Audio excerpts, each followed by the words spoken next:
Alright, so I'm back, and today we're going to take a look at the Maketoys yellow Excavator. The final part of the yellow G2 Devastator set. Similar to the last one, the Bone Crusher. There's no wheels at the bottom, so he's just stationary. He does have a hinge here with the crane arm, and then another hinge right here. So you do get some posability going on there, which is nice. Gun can just plug into the side back here. There's little slots right here, and you can just plug that in.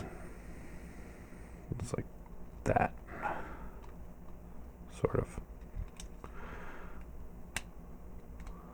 There you go. Yeah, just like that. He does make a very convincing crane, so I do like it. It looks good. So let's get him transformed and see how well he turns out. These yellow ones, I don't know. I think it's the yellow. It's just showing out the imperfections of these figures a lot more than the green did. So you undo these parts, swivel them around, fold the feet down, they rotate, fold the feet down, rotate to the front, and then these pieces will fold down. This piece will come out. You can flip this up, tab that together, and it'll just end up sitting on his back. So I'll swivel here, and then you want to undo the arms. Rotates down, rotate the fist around, rotate down, rotate the fist around, and then this just kind of sits on the side, much like the green one did. At least his arms look more solid than Bone Crusher's. And then you rotate the head around, and it just sits on the back here, which I never was a fan of that because there's just such a big gap right there. You can take this piece here and fold it up, and it just kind of hides it a little bit, but not entirely. But he is a lot more of a success than Bone Crusher. So you take this piece here, fold it out, and then there's a slot right up at the top. And you can plug this in. Most of the way, I guess. Or maybe it was this one. Yeah, you plug it into the forearm. Alright. Posability, his head is on a ball joint, so good range of motion there. Looks good. Shoulders on ball joints, and then there is a hinge there. So works good there. There is a bicep swivel, double bend elbows, hands rotate, waist rotates, but then this whole assembly is on the back, so it kind of gets in the way. Hips are on ball joints. There is a thigh swivel, it's just the ball joint. There's no thigh swivel. So there's ball joint knee, so you have to bend there. It does get caught up with this kibble here. Feet rotate. There's ball joint of toe. Heel goes up and down. He's not bad. He's not quite G1 for me to sit here and say, oh yeah, this guy's, great G1, but he's got enough G1 cues. I mean, aside from the shovel on the arm, he's got enough G1 cues that make me go, all right, well, you know what? He's decent at least. So, quick size comparisons. We'll skip the MP car this time just because it's not working for pretty much any of these guys. But here he is with Prime, Seeker, Power Glide, so you can get a good idea. Again, I think they work really good in a chug scale. And here he is with the other offerings. So here is the Hasbro and the TFC. So hopefully we'll get the Toy World one out soon. See, this is what I mean. It's like, even though he's yellow, it's like he's got this circle bit that just kind of replicates that. You know, the treads for the legs. Just in general, seems to be pretty close to the G1, except for the head sculpt, which is again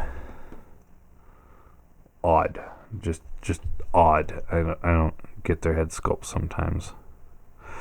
So yeah, aside from the shovel being on the arm, that's really the main difference here. Now, his shovel is on his back, but you can take it and put it on his arm if you want to. So it's problem with TFCs is just they've always just kind of 5mm ports everywhere. You can plug things all over the place, but anyway. So all in all, I do like him better than I did Bone Crusher, so I'm going to give him a 7 out of 10. I think he's a pretty good figure. Still not worth really buying on its own. There's not really much in this set that I would say are worth buying on their own. So let's get the set out, though. So here is Bone Crusher. We'll grab Scrapper here.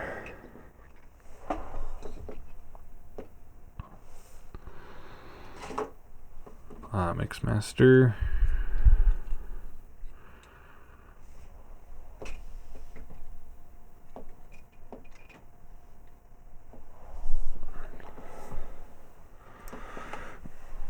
Long haul. And hook.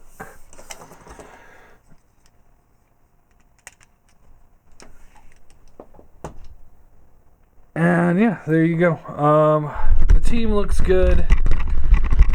You know, we got all the yellow and purple and black going on here. I like it, but at the same time, you know, again, I wouldn't buy these guys if they weren't for a combined mode. I'd say the ones I recommend the most, if you were going solo, would be Mixmaster and Scrapper.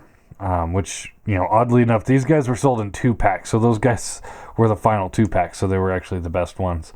And they still have their issues. So we'll get into the giant mode and see how much I like it as the yellow giant. As of right now, I'm thoroughly not impressed. I think the yellow... you know, there's not that much different about the set than the green. I just think the yellow plastic really shines out the issues, and the green really kind of hit them a little bit more. Or maybe it's just because I've been, you know, getting some newer figures like the Generation Toy ones that are so much better, even though they're still Neo. You know, IDW style, Neo style designs. They're so much better in every way than these guys are. And maybe they're just showing their age. I mean, the TFC ones are showing their age too now, but they're still not as bad. Plus, with Hasbro's offering, you know, they're nowhere near great bots. You know, I've complained about them a lot. They do have the G1 Qs. So it's like Giant used to be the good option between Giant and Hercules because Giant was cheaper and it fit into Chug. And while the Combiner Wars one doesn't really fit into Chug, it is now the cheapest one. I mean, hell, Walmart had it up for $109 with free shipping there for a while. So the Combiner Wars Devastator is the cheapest of the sets. So it really kind of depends on what you're looking at money wise and such. But if you're looking for some great aesthetic cues, this set just doesn't hit home for me anymore. It really doesn't. I don't know. It's just that Maketoys fans project style that they use for the Chug figures that it just does not sit well with me. This is why I couldn't really fully get behind their Computron either, is because it's like, while he looks cool, it's just not the same as you know, having like a G1 type figure. I moved past the updated look. I don't like that for my collection. I want classics. I want G1. That's the kind of thing I want. I don't want something like Bone Crusher here is, you know, his only thing that makes him Bone Crusher is the fact that he's a, you know, he turns into a bulldozer. But outside of that, his robot cues, he's got the treads for the legs. That's it. That's the only thing about him that reminds me of G1 Bone Crusher at all. He's just so far off the reservation. As Skullface would put it. You know, and Long Haul here, I mean, it's just, I mean, he is so far off. You know, the Combine Wars one, he's way off too, but he does have a G1 cues. He's just not proportioned right. It's like they took the animation model and just kind of squished it down. But this guy just, I mean, I don't. If you were to say, you know, like, had I not known anything about this set and you were to hand me this figure and said, oh, hey, this is one of the Constructicons, I'd be like, no, it's not. Not at all. That's not a Constructicon. That's random bot number 7.